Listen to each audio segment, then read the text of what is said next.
আজকে আপনাদের সাথে কিন্তু শেয়ার করব দারুণ মজার পাবদা মাছের ঝোলের রেসিপি। মাছে ভাতে বাঙালির নানান ধরনের মাছের মধ্যে কিন্তু পাবদা মাছ সবার সেরা। পাবদা মাছের ঝোল কার কার পছন্দ সেটি কিন্তু কমেন্ট বক্সে অবশ্যই জানাবেন। আর যারা যারা এখনও পাবদা মাছ ট্রাই করেননি তারা কিন্তু আমার রেসিপিটি ফলো করে অবশ্যই একবার হলেও রান্না করে দেখবেন। প্রথমেই আমি এখানে কড়াইয়ে তেল গরম করে নিচ্ছি। তার জন্য হাফ কাপ পরিমাণ তেল দিয়ে দিলাম এবং তেলটা গরম হয়ে আসলে এখানে প্রায় হাফ কাপের মতন পেঁয়াজ দিয়ে দিলাম। পেঁয়াজ কুচিটাকে খুব সুন্দরভাবে কিন্তু গোল্ডেন ব্রাউন কালার করে ভেজে নিতে হবে।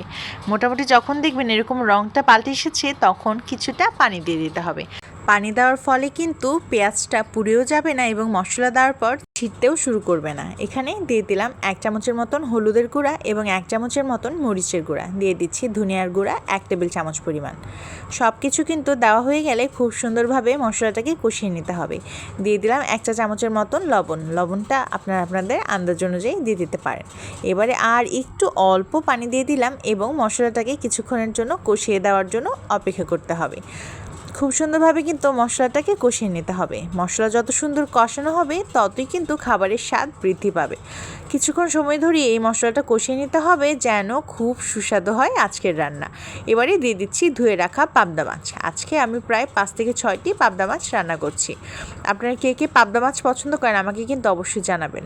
আমার কাছে মনে হয় পাবদা মাছ এমন এক মাছ যা রান্না করলে যেভাবেই রান্না করেন না কেন খুবই মজা হয় এবং খেতেও খুবই ভালো লাগে। দেখবেন অনেক সময় ভালো কিছু খেতে মন চাইছে না, তখন যখন পাবদা মাছ রান্না করবেন তখন কিন্তু এর স্বাদ আপনার কাছে মনে হবে দ্বিগুণ। এই পর্যায়ে কিন্তু আমি টমেটোগুলোকে দিয়ে দিচ্ছি। ছোট ছোট টমেটো আমি এখানে 4টি নিয়ে নিয়েছিলাম এবং এভাবে মাছ বরাবর কেটে আমি টমেটোগুলোকে দিয়ে দিলাম। এবারে 3 থেকে 4টি কাঁচামরিচও দিয়ে দিতে হবে। এই পর্যায়ে টমেটো দেওয়ার কারণ হচ্ছে আজকালকার টমেটো কিন্তু দেখা যায় সেদ্ধ হয় না, তাই এই পর্যায়ে যদি আপনারা দিয়ে দেন তাহলে কিন্তু এর স্বাদও বৃদ্ধি পাবে এবং টমেটোটাও খুব সুন্দরভাবে খুব জলদি সেদ্ধ হয়ে আসবে।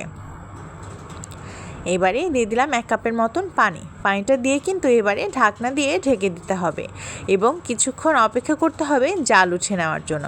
কিছুক্ষণ এভাবে ঢেকে নিলেই কিন্তু জালটা উঠে আসবে এবং এই পর্যায়ে কিন্তু আরও কিছুক্ষণ নেড়েচেড়ে নিলেই দেখবেন আপনাদের মাছ একেবারে তৈরি।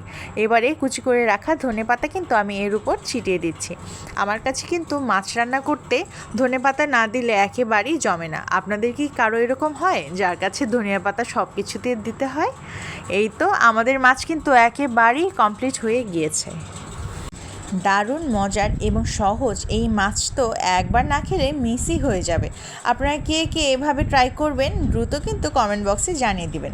আমার রেসিপি ফলো করে একবার যদি এই মাছ তৈরি না করেন তাহলে কিন্তু মিস হয়ে যাবে। ধন্যবাদ।